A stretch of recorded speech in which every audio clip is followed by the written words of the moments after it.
महाशिवरात्रि व्रत कथा। शिव महापुराण में पौराणिक कथा के अनुसार एक बार माता पार्वती जी ने भगवान शिव शंकर से पूछा, ऐसा कौन सा श्रेष्ठ तथा सरल व्रत पूजन है जिससे मृत्यु लोक के प्राणी आपकी कृपा सहज ही प्राप्त कर लेते हैं। उत्तर में शिव जी ने पार्वती को शिवरात्रि के व्रत का विधान बताकर यह कथा सुनाई। एक बार चित्रभानु नामक एक शिकारी था।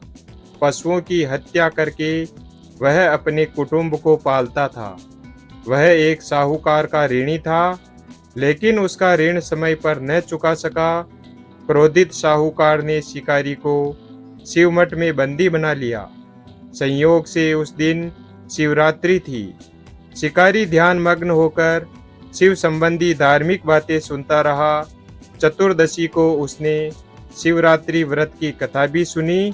संध्या होते ही साहूकार ने उसे अपने पास बुलाया और ऋण चुकाने के विषय में बात की।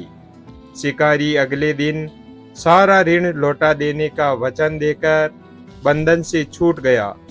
अपनी दिनचर्या की भांति वह जंगल में शिकार के लिए निकला, लेकिन दिन भर बंदी गृह में रहने के कारण भूख प्यास से व्याकुल था।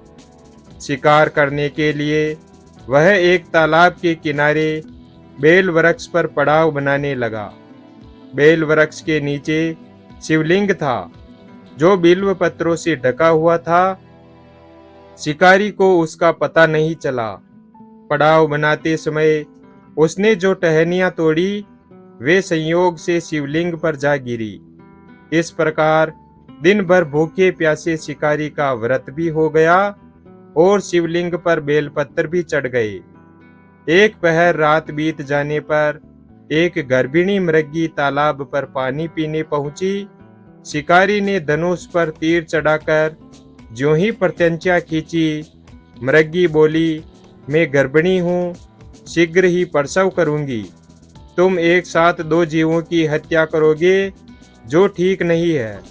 मैं बच्चे को जन्म देकर शीघ्र ही तुम्हारे समक्ष प्रस्तुत हो जाऊंगी, तब मार लेना। शिकारी ने प्रत्यंचा ढीली कर दी और मृगी जंगल में झाड़ियों में लुप्त हो गई। कुछ ही देर बाद एक और मृगी उधर से निकली। शिकारी की प्रसन्नता का ठिकाना न रहा। समीप आने पर उसने धनुष पर बाण चढ़ाया। तब उसे देख मृगी ने विनम्रता पूर्वक निवेदन किया, हे पारदी, मैं थोड़ी देर पहले ऋतु से निवृत्त हुई हूँ, कामातुर विरहिणी हूँ, अपने प्रिय की खोज में भटक रही हूँ। मैं अपने पति से मिलकर शीघ्र ही तुम्हारे पास आ जाऊंगी। शिकारी ने उसे भी जाने दिया। 2 बार शिकार को खोकर उसका माथा ठनका। वह चिंता में पड़ गया। रात्रि का आखिरी पहर बीत रहा था। तभी एक अन्य मृगी अपने बच्चों के साथ उधर से निकली। शिकारी के लिए यह स्वर्णिम अवसर था। उसने धनुष पर तीर चढ़ाने में देर नहीं लगाई। वह तीर छोड़ने ही वाला था कि मृगी बोली, हे पारदी, मैं इन बच्चों को इनके पिता के हवाले करके लौट आऊंगी। इस समय मुझे छोड़ दो।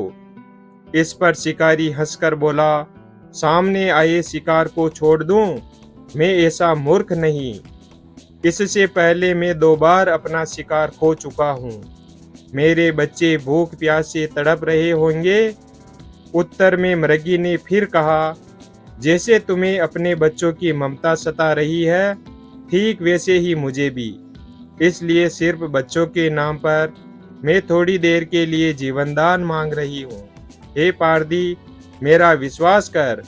मैं इन्हें इनके पिता के पास छोड़कर तुरंत लौटने की प्रतिज्ञा करती हूँ। मृगी का दीन स्वर सुनकर शिकारी को उस पर दया आ गई। उसने उस मृगी को भी जाने दिया। शिकार के अभाव में बेल वृक्ष पर बैठा शिकारी बेल पत्र तोड़ तोड़ कर नीचे फेंकता जा रहा था। वो फटने को हुई तो एक हष्टपुष्ट मृग उसी रास्ते पर आया। शिकारी ने सोच लिया कि इसका शिकार वह अवश्य करेगा।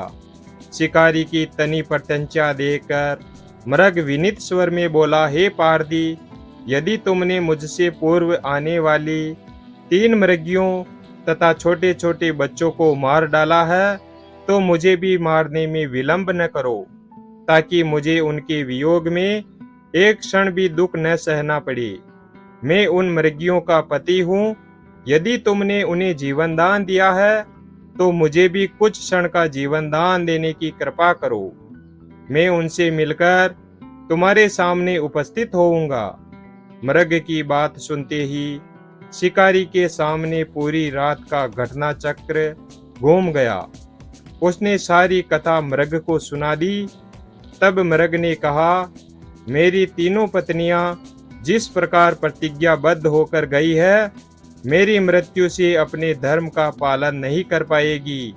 अतः जैसे तुमने उन्हें विश्वास पात्र मानकर छोड़ा है, वैसे ही मुझे भी जाने दो। मैं उन सबके साथ तुम्हारे सामने शीघ्र ही उपस्थित होता हूँ। उपवास, रात्रि जागरण तथा शिवलिंग पर बेलपत्र चढ़ने से शिकारी का हिंसक हृदय निर्मल हो गया था। उसमें भगवत शक्ति का वास हो गया था। धनुष बाण उसके हाथ से सहज ही छूट गए। भगवान शिव की कृपा से उसका हिंसक हृदय करुणा भाव से भर गया। वह अपने अतीत के कर्मों को याद करके पश्चाताप करने लगा। थोड़ी ही देर बाद वह मृग सपरिवार शिकारी के समक्ष उपस्थित हो गया, ताकि वह उनका शिकार कर सके। लेकिन जंगली पशुओं की ऐसी सत्यता, सात्विकता और सामूहिक प्रेम भावना देखकर शिकारी को बड़ी ग्लानि हुई। उसके नेत्रों से आंसुओं की धारा बहने लगी। उस मृग परिवार को न मारकर शिकारी ने अपने कठोर हृदय को जीव हिंसा से हटाकर सदा के लिए कोमल एवं दयालु बना लिया। देवलोक से सभी देवी देवता भी इस घटना को देख रहे थे। सभी ने पुष्प वर्षा की। तब शिकारी और मृग परिवार को मोक्ष की प्राप्ति हुई। वीडियो अगर पसंद आया हो तो वीडियो को लाइक और चैनल को सब्सक्राइब करें और अपने दोस्तों के साथ शेयर करें। धन्यवाद।